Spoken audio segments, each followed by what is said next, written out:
Britain came together this Remembrance Sunday to honour the nation's fallen heroes, as King Charles led the annual ceremony at the Cenotaph in Whitehall, joined by members of the royal family, Prime Minister Sir Keir Starmer, and senior political leaders. Second World War veterans, some over 100 years old, received warm applause as they arrived at the service, marking 80 years since the end of the conflict that defined a generation.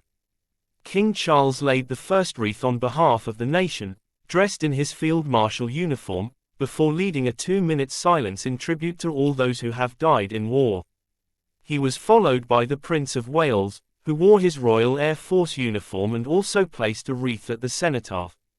Prime Minister Keir Starmer was among the first to pay his respects, laying a floral tribute alongside senior ministers and representatives from across the Commonwealth. In a statement, he said, "Greater than this Remembrance Sunday, we pause as a nation to honor all those who have served our country. We reflect on the extraordinary courage of our armed forces in the world wars and subsequent conflicts, whose service secured the freedoms we cherish today." Reflecting on the 80th anniversary of the Second World War, Starmer praised a generation who stood against tyranny and shaped our future, adding that their sacrifice deserves more than silence. He reaffirmed his government's commitment to supporting veterans and their families, promising to uphold the values they fought for. The Princess of Wales and Queen Camilla, both dressed in black, observed the ceremony from the Foreign Office balcony overlooking the cenotaph. They were joined by the Duke and Duchess of Gloucester, the Duke of Kent, and the Duchess of Edinburgh.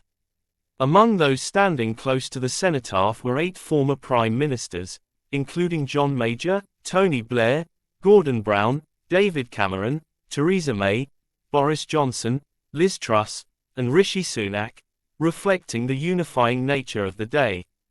Elsewhere, Scotland's First Minister John Swinney led tributes in Edinburgh, laying a wreath at the Stone of Remembrance outside the city chambers.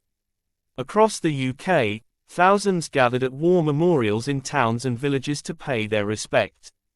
Around 10,000 members of the armed forces took part in the Royal British Legion's annual March Past, including about 20 veterans of the Second World War. Among them was 101-year-old Donald Poole, who served in India when Japan surrendered in 1945. Greater than, it's a great honor to pay tribute to the poor souls who died in all conflicts, he said. I know how lucky I am to still be here thanks to all those who have fought and served. Also present were Henry Rice, who landed on Juno Beach 5 days after D-Day, and Mervyn Kirsch, who arrived in Normandy at 19. Sid Machin, one of the last surviving Chindit Special Forces soldiers who fought in Burma, was also among the centenarians attending. As the ceremony concluded, applause echoed along Whitehall for the veterans, symbolizing the nation's enduring gratitude. Across Britain, from London to small towns and villages, the message was the same: we remember, we honor, and we will never forget. Thanks for watching. Don't forget to subscribe, like, share, and leave your thoughts in the comments. Your support means a lot.